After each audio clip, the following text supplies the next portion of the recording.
خزینہ شان رمضان، اللہ کی رحمتوں کا خزینہ شان رمضان، بخشش و مغفرت کا، بخشش و مغفرت کا سفینہ شان رمضان، اللہ کی رحمتوں کا خزینہ شان رحمت سحر میں آپ کا خیر مقدم ہے۔ الحمدللہ آج ہم نے 16ویں سحری کی اور 16واں روزہ اختیار کیا۔ دیکھیں نصف سے زائد اب تقریباً گزرتا چلا جا رہا ہے رمضان، اور بہت میں سمجھتا ہوں کہ ہمیں اس بات کا احساس دلاتا ہوا جا رہا ہے کہ یہ نیکیوں کا مہینہ تھا، رحمتوں کا، مغفرت کا، بخششوں کا مہینہ کتنی تیزی سے ہم سے رخصت ہوا۔ بقیہ جو روزے ہیں اللہ تعالیٰ سے دعا ہے کہ اللہ تعالیٰ ہمیں اختیار کرنے کی توفیق عطا فرمائے، ہمت کے ساتھ اور خشوع و خضوع کے ساتھ اس میں عبادات کرنے کی توفیق عطا فرمائے۔ اس سیگمنٹ میں ہم آپ کے سوالات کو شامل کیا کرتے ہیں اور آپ کے جوابات کے لیے قبلہ مفتی محمد اکمل مدنی صاحب تشریف فرما ہوتے ہیں۔ اسکرین پر دیے گئے نمبرز کے مطابق آپ سوال کر سکتے ہیں۔ سوال کرتے ہوئے آپ اپنے ٹیلی ویژن سیٹ کی آواز بند کر دیا کریں تاکہ آپ کی آواز ہمیں مناسب طور پر سنائی دے۔ وہ سب آپ کے پاس جو آن لائن سوالات ہیں میں چاہتا ہوں وہاں سے آغاز کرتے ہیں، پھر کالر کو شامل کرتے ہیں۔ بسم اللہ الرحمن الرحیم۔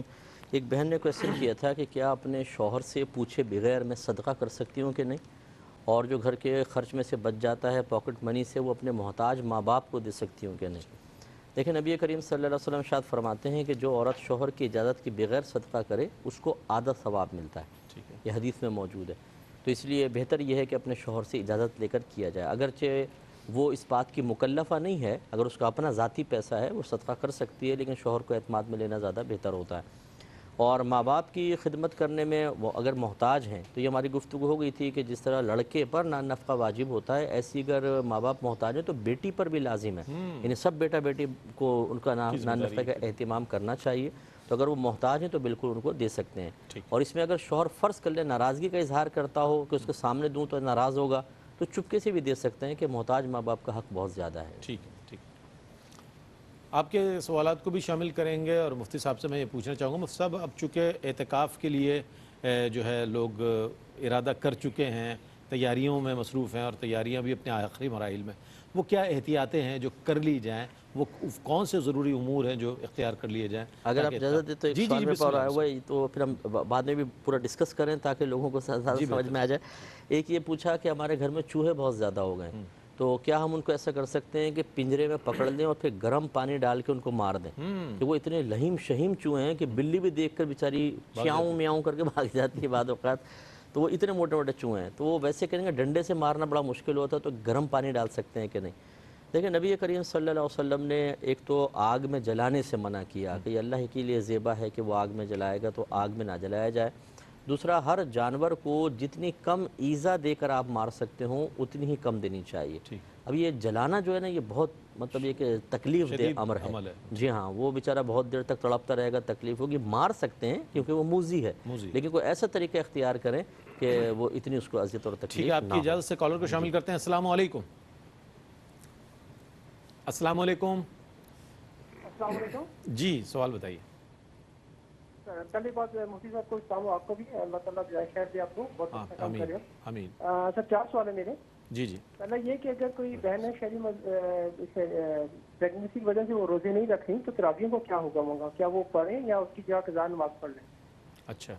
دوسرا سوال یہ ہے کہ نماز جنازہ کے لیے جو پیچھے لوگ پڑھتے ہیں ان کو سب کے لیے اگر دعائیں نہیں آتی ہیں تو وہ کیا کریں؟ امام کے پیچھے کافی ہونا ہے کہ ہر ایک الگ الگ اپنی پڑھنی چاہیے ان کو؟ ٹھیک ہے۔ تیسرا سوال یہ ہے کہ وطر کی ابھی جو رمضان میں نماز وطر پڑھتی ہیں تو اس میں دعائیں قنوت پڑھنی چاہیے یا امام کے پیچھے جب ہم پڑھ رہے ہیں تو دعا اس کو نہ پڑھیں ہم؟ ٹھیک ہے۔ اور چوتھا سوال میں مجھ سے پہلے بھی کہتا ہوں، ایک آدمی تو وہ میرا کویشچن یہ تھا کہ اگر کسی شخص کی 4 بیویاں ہوں ان میں سے وہ ایک کو طلاق دے دیں تو تب تک شادی نہیں کر سکتا جب تک وہ اس کی عدت میں ہو، لیکن مفتی صاحب نے کہا تھا کہ اگر وہ 3 طلاقیں دے دیں تو اس کے بعد وہ کر سکتا ہے، لیکن وہ عالمہ وہ کہہ رہی ہیں کہ اس میں یہ لکھا ہوا ہے کہ اس کو تھوڑا سا پلیز بریف کر دیے گا اگر ٹائم ہو تو۔ ٹھیک ہے جناب، بہت شکریہ۔ جی صاحب۔ جی ایک تو یہ اگر کوئی بہن روزے نہیں رکھ سکتی تو انہوں نے پوچھا تراویح یا قضا۔ دیکھیں تراویح کا روزے کا تراویح سے کوئی تعلق نہیں ہے، وہ الگ مستقل عبادت ہے، یہ علیحدہ ہے۔ تو اگر کوئی عذر کے سبب روزے نہ رکھ سکے تو تراویح بہرحال اس کے لیے سنت موقدہ ہی رہے گی۔ اور ایک انہوں نے شاید امام کے پیچھے دعا کا کچھ پوچھا کہ دعا مجھے صحیح سمجھ میں نہیں آیا کیونکہ بہت اسپیڈ میں تو بول رہے تھے، آواز تھوڑا صحیح سمجھ میں نہیں آئی. تو بہرحال امام کے پیچھے جو ہے وہ ثنا وغیرہ اور تمام جو تکبیرات انتقال ہیں وہ بھی، اس طرح تشہد وغیرہ، پھر اس کے بعد درود شریف، اس کے بعد دعا. کہ اگر میت کی دعا نہ آتی ہو تو اچھا پیچھے جو کھڑے ہوں وہ کیا پڑھیں؟ اچھا جنازہ کے بارے میں جنازہ. پوچھا. ٹھیک ہے. پہلی بات تو یہ کہ کیوں نہ آتی ہو. مسئلہ یہ نا کہ دنیا بھر کی چیزیں سیکھ لیتے ہیں. اگر ابھی گورنمنٹ آف پاکستان یہ اعلان کرے جو جنازے کی دعا سیکھ لے گا اس کو 25,000 روپے ملیں گے، تو کیسے سیکھیں گے؟ 2 دن میں ہی سیکھ لیں گے فرسٹ کلاس. اس لیے ہماری سستیاں ہوتی ہیں. پہلی بات ہے اس کو دور کریں، اور جب تک نہ سیکھیں تو پھر کوئی بھی استغفار پڑھ لیں، درود شریف پڑھ لیں، لا الہ الا اللہ پڑھ لیں، اس کی اجازت ہوگی. بہتر ہے کہ فوراً سے پیشتر سنت کے مطابق دعا یاد کریں. اچھا، یہ 3 طلاق کے بعد جب دوران عدت بیوی ہے اس میں ایک اور عورت سے نکاح کر سکتا ہے کہ نہیں؟ اس میں یہ فقہی مسائل ہیں. ہم نے اس کا یہ جواب دیا کہ وہ کر سکتا ہے کیونکہ 3 طلاقیں ہو گئیں. اب وہ عورت بالکل اس کے نکاح سے نکل گئی کیونکہ یہ طلاق مغلظہ کہلاتی ہے. اس میں تو رجوع کی گنجائش ہی نہیں ہے. تو ایک طرح سے وہ مرد کے لیے تو ہو گئی نا، عورت کے لیے عدت ہے تو وہ نکاح نہیں کر سکتی، لیکن مرد تو فارغ ہو چکا ہے. اچھا، اس میں جو دوسرا اس طرح لکھا بھی ہے یہ علماء کے اختلاف کے ساتھ کہ وہ نہ کرے، یہ احتیاط کا مسئلہ ہے کہ بہتر ہے کہ نہ کرے، ورنہ کر لے گا تو کوئی حرج نہیں ہے کیونکہ یہ وہ طلاق 3 طلاق سے مطلقاً بالکلیہ نکل چکی ہے نکاح سے. اچھا، اس سے ایک سوال انہوں نے جو کیا تھا وہ آپ تک آواز نہیں پہنچی. جی وہ یہ کہ وطر جو باجماعت پڑھی جاتی ہے اس میں دعائے قنوت کا جو سلسلہ ہے وہ کہہ رہے ہیں ہم خاموش رہیں یا پڑھیں چونکہ باجماعت پڑھی جا رہی ہے. ہاں نہیں، دعائے قنوت چاہے باجماعت ہو چاہے تنہا ہو اس کو پڑھنا ہی ہوگا. پڑھنا ہوگا. ٹھیک ہے نا، جیسے ابھی عرض کیا کہ جتنے بھی تکبیرات انتقالات ہیں دیکھیں امام کے پیچھے ہی تو ہوتے ہیں. ہم تشہد بھی پڑھ رہے ہیں، درود شریف بھی پڑھ رہے ہیں، دعا بھی پڑھ رہے ہیں، صرف امام کے پیچھے قراءت منع ہے، الحمد شریف اور سورت ملانا یہ پڑھنا بلکہ حرام ہے امام اعظم کے نزدیک. وہ خاموش رہیں گے، باقی تمام چیزیں پڑھیں گے. ٹھیک ہے، کالر ہے ہمارے ساتھ. السلام علیکم. جی وعلیکم السلام. جناب سوال بتائیے. سر میں دبئی سے بات کر رہا ہوں. جی میرے 2 سوال ہیں. پہلا سوال تھوڑا سا لمبا ہے. جی میرا ایسا ہے کہ میرا بھائی جو ہے وہ ایک نکاح یافتہ لڑکی کو لے کے، تو مطلب ان کی آپس میں انڈرسٹینڈنگ تھی، تو لڑکی کا نکاح اس کے گھر والوں نے اس کی غیر مطلب رضامندی سے کر دیا. اچھا. تو اب وہ میرا بھائی اس کو لے گیا کورٹ وغیرہ سے پرمیشن لے کے، سارا کیس پورا چلا ہے، تو اس کو اجازت مل گئی کورٹ سے اور اس کو خلا ہو گئی ہے لڑکی کو. اب انہوں نے آپس میں نکاح کر لیا ہے، تو مجھے اس کے بارے میں تھوڑا اسلامک پوائنٹ آف ویو سے پوچھنا تھا. ٹھیک ہے. دوسرا کویشچن یہ ہے کہ میری وائف جو ہے وہ حاملہ ہے، 2nd منتھ ہے، تو ان کو روزے کی چھوٹ کے بارے میں مطلب اس کا فدیہ وغیرہ ہم دے سکتے ہیں؟ اس کے بارے میں تھوڑا بتا دیں. ٹھیک ہے جناب، بہت شکریہ. جی سر. دیکھیں یہ لوگوں نے جو کھیل بنا لیا ہے کہ اپنی نفسانی خواہشات پوری کرنے کے لیے پھر انگلش قانون کا سہارا لینے کی کوشش کرنا، اس طریقے سے کوئی خلا نہیں ہوتا، کوئی طلاق نہیں ہوتی. اس لڑکی کا نکاح جس شخص کے ساتھ ہوا تھا وہ اسی کے منکوحہ ہے. وہ جھوٹ، اور یہ بغیر جھوٹ بولے کورٹ بھی فسخ نکاح کرے گی نہیں. یہ وکیل مشورہ دیتے ہیں کہ تمہیں اس طرح تو نجات ملے گی نہیں، تم جھوٹ بولو. اچھا جھوٹ کیا ہے تمہارا؟ کہ میرا شوہر جو ہے شرابی ہے، جواری ہے، زانی ہے، مجھے مارتا پیٹتا ہے، نہ نفقہ نہیں دیتا، غیر عورتوں سے مراسم ہے. یہ جھوٹ بول کے آپ نے فسخ نکاح کروا لیا، تو کیا وہ کورٹ کا فسخ نکاح نافذ ہوگا؟ وہ نہیں نافذ ہوگا. یہ اسی پہلے شوہر کی منکوحہ رہے گی، اور اب یہ دوسرے شخص کے ساتھ جو نکاح کیا وہ نکاح ہوگا ہی نہیں، اور حرام اور گناہ کبیرہ ہوتا رہے گا. تو جو اپنے نفسانی خواہشات کی تکمیل میں تقاضائے شریعت کو فراموش کریں، دنیا میں بھی خوار ہوں گے، یہ شادی کبھی چل ہی نہیں سکتی، یہ ہم گارنٹی دے دیتے ہیں. اتنی نحوست ہوتی ہے ان چیزوں کی کہ یہ کبھی نہیں چل سکتی. کچھ عرصے اپنے نفسانی خواہش پوری کریں گے، اس کے بعد دوسرے سے بیزار ہو جائیں گے اور لڑکا چھوڑ چھاڑ کے بھاگ جائے گا. مظاہر نظر آتے ہیں معاشرے میں. بالکل ہیں حضرت. میری تو زندگی اتنی طویل گزر گئی ایسے کیسز دیکھتے دیکھتے، کیونکہ زیادہ تر ہمارے پاس تو لوگ پوچھتے ہیں، اس اعتبار سے میں عرض کر رہا ہوں. تو خلاصہ کلام یہ ہے کہ اس طرح وہ لڑکی کو سمجھایا جائے، اور یہ اپنے بھائی کو بھی سمجھائیں کہ اپنی آخرت کو برباد نہ کرو اپنے نفسانی خواہش کے لیے. وہ کسی کی منکوحہ ہے، اسی کی ملک میں رہے گی، اسی کے نکاح میں رہے گی. آپ کا ساتھ رہنا حرام اور گناہ کبیرہ ہے. اور حاملہ عورت کے لیے روزہ رکھنا یہ کوئی منع نہیں ہے، اگر وہ روزہ رکھے گی تو ٹھیک ہے. لیکن 3 طرح سے اگر یہ ثبوت ہو جائے کسی ایک ذریعے سے کہ اس عورت کے لیے روزہ رکھنا نقصان کا باعث ہے تو وہ چھوڑ سکتی ہیں. مثلا ڈاکٹر نے کہا ہو، یا سابقہ زندگی کا تجربہ تھا، حاملہ تھیں پچھلے سال، روزہ رکھا طبیعت بگڑنا شروع ہو گئی تو اس سال بھی کر سکتی ہیں. یا موجودہ مشاہدہ کہ روزہ رکھا اور طبیعت بگڑنے لگی تو بالکل وہ روزہ چھوڑ سکتی ہیں، لیکن اس میں فدیہ نہیں ہوتا، بلکہ جب وہ بچہ پیدا ہو جائے گا اس کے بعد پھر قضا رکھنی ہوگی، فدیہ ہر جگہ نہیں ہوتا۔ ٹھیک ہے، ایک کالر کو شامل کریں گے، اس کے بعد وقفے پر جائیں گے، وقفے سے لوٹیں گے تو اس سوال کا جواب مفتی صاحب عنایت فرمائیں گے۔ السلام علیکم۔ وعلیکم السلام ورحمۃ اللہ۔ جی جی میرا پہلا کوشچن ہے کہ اگر واش روم جانے کی دعا پڑھنا انسان بھول جائے تو کیا واش روم کے اندر جانے کے بعد دل میں پڑھ سکتے ہیں؟ ٹھیک ہے، دوسرا سوال۔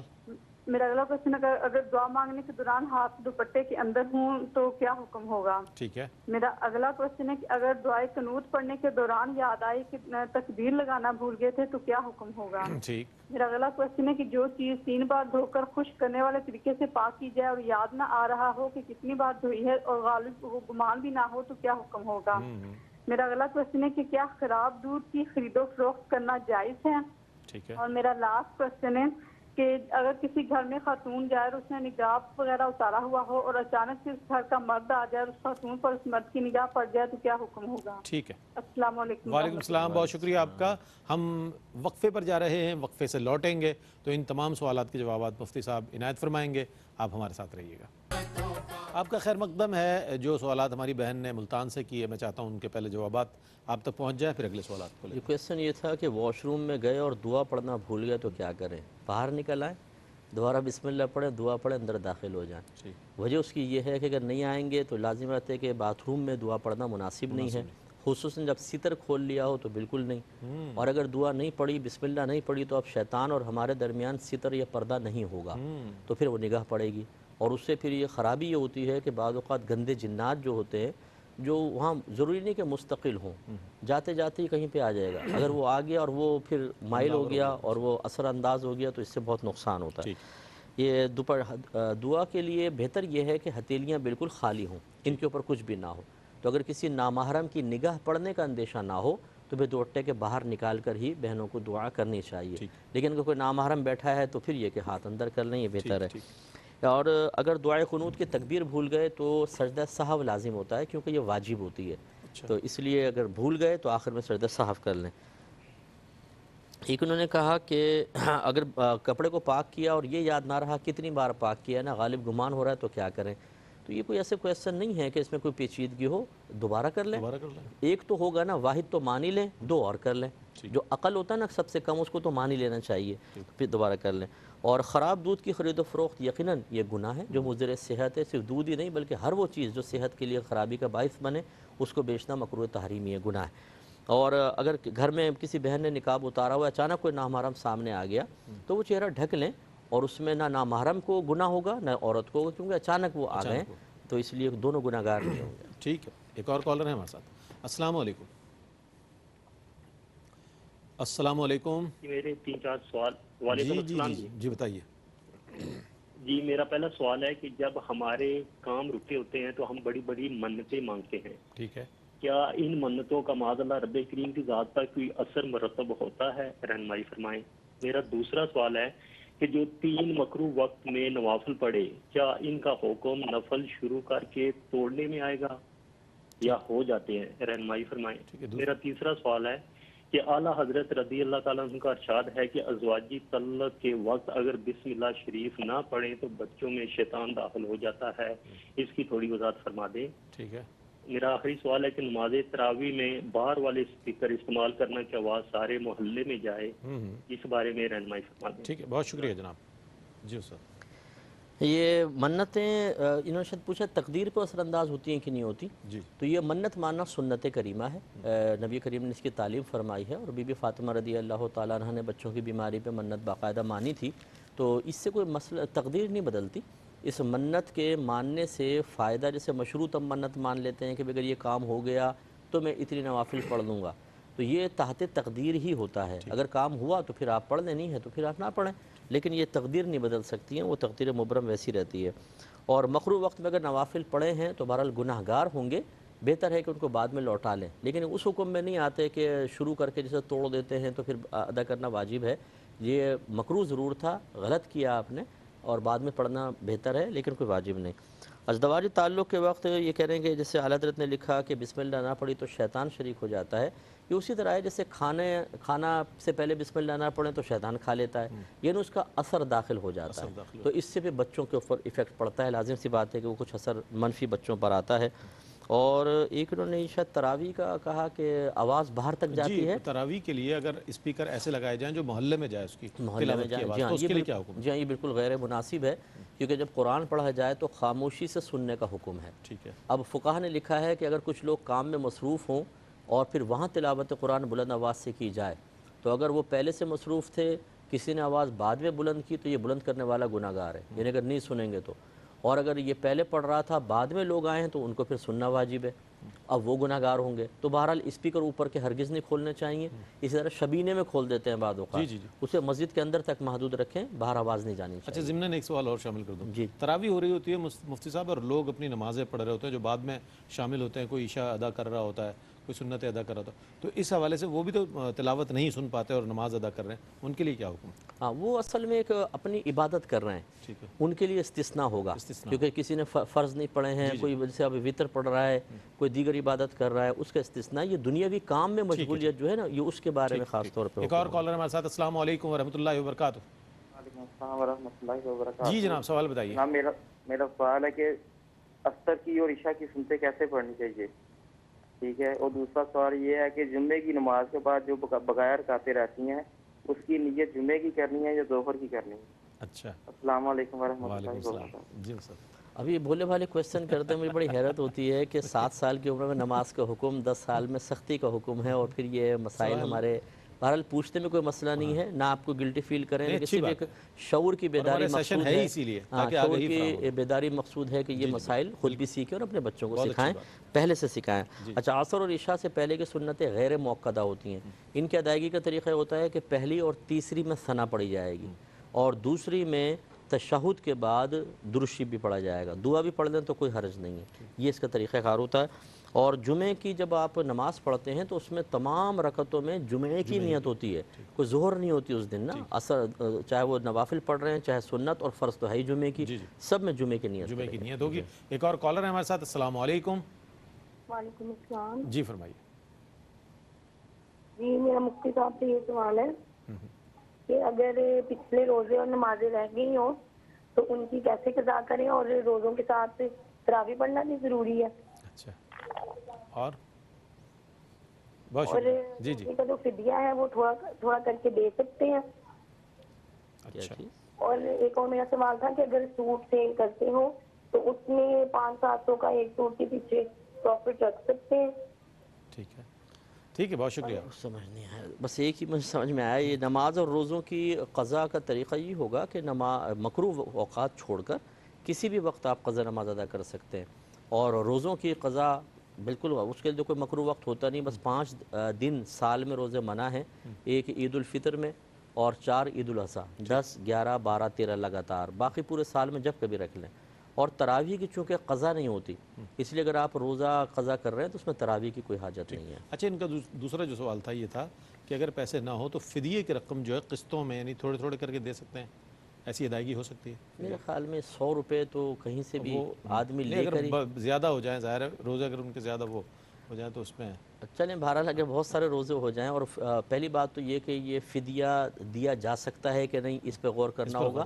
اگر قضا ممکن ہو، چاہے ابھی، چاہے سردیوں میں، چاہے 1 سال بعد، 2 سال بعد۔ اچھا فطرے کا کہا انہوں نے۔ اچھا تو بہرحال چلیں ہم فدیہ کا بھی کہہ سکتے ہیں، تو فدیہ قائم مقام نہیں ہوگا، ٹھیک ہے، قضا رکھنی ہوگی۔ اور اگر قضا نہیں رکھ سکتے تو پھر فدیہ ہے، یعنی آئندہ زندگی میں کبھی صحت کی امید نہیں ہے یا شیخ فانی ہے تو پھر وہ ایک روزے کے بدلے فدیہ دے سکتے ہیں، اور آہستہ آہستہ، لیکن ایک پورا دیں، یہ نہیں کہ 25 روپے 25 روپے 25 روپے، کم از کم 100 دے دیے، پھر دوسرے کچھ دن بعد دوسرے دے دیے، اور یہی صدقہ فطر ہے کہ صدقہ فطر بھی تقریباً اتنا ہی بنتا ہے، تو وہ پھر آہستہ آہستہ دے سکتے ہیں۔ ٹھیک ہے، ایک اور کالر ہے ہمارے ساتھ، السلام علیکم ورحمۃ اللہ وبرکاتہ۔ وعلیکم السلام ورحمۃ اللہ جی جناب سوال بتائیے۔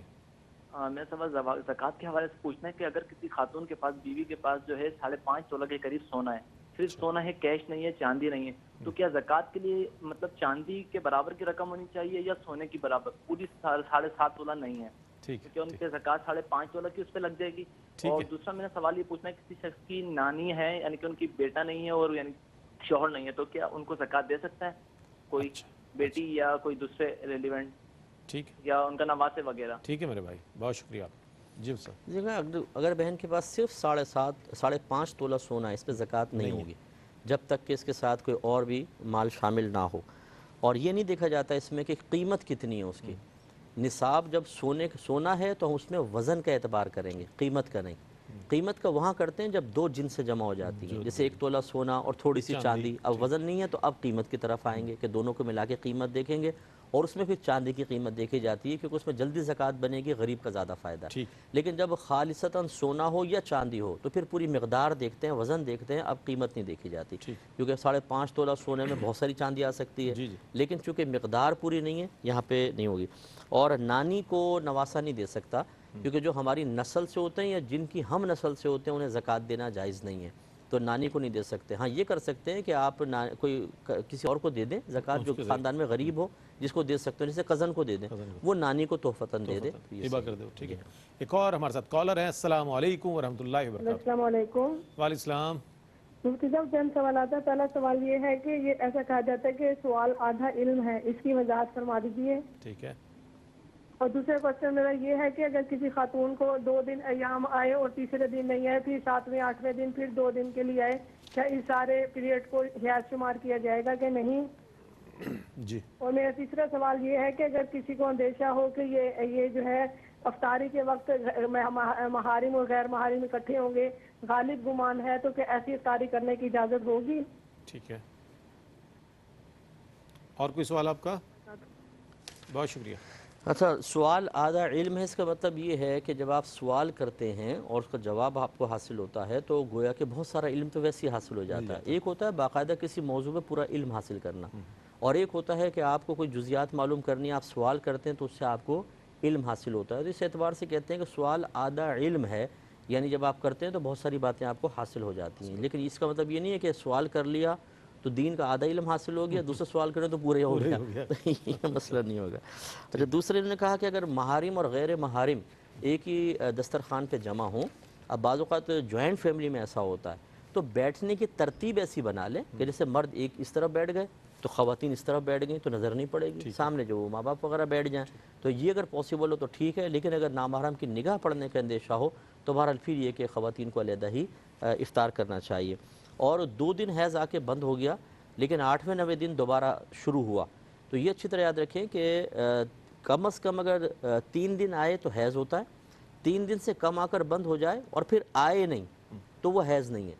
لیکن اگر 2 دن حیض آ کے بند ہوا اور 15 دن سے پہلے دوبارہ آ گیا تو یہ تمام دن جو ہے حیض میں شمار ہوتے ہیں. تو لہٰذا اگر 8ویں دن آ گیا ہے تو یہ حیض ہی ہے. درمیان میں اگرچہ انہوں نے نمازیں پڑھ لی ہوں گی، روزے وغیرہ رکھے ہوں گے، وہ نہیں ہوئے لیکن گناہگار نہیں ہوئے کیونکہ ان کو پتہ نہیں تھا.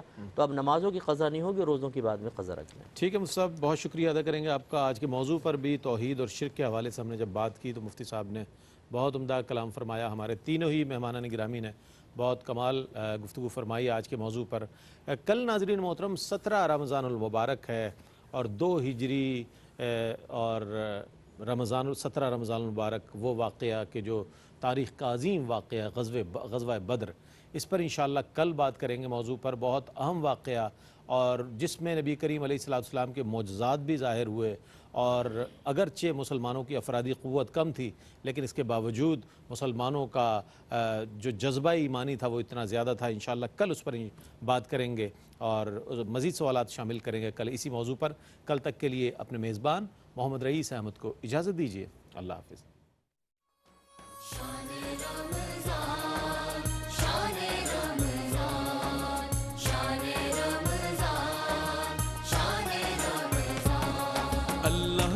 رحمتوں کا خزینہ شان رمضان، اللہ کی رحمتوں کا خزینہ شان رمضان، بخشش و مغفرت کا،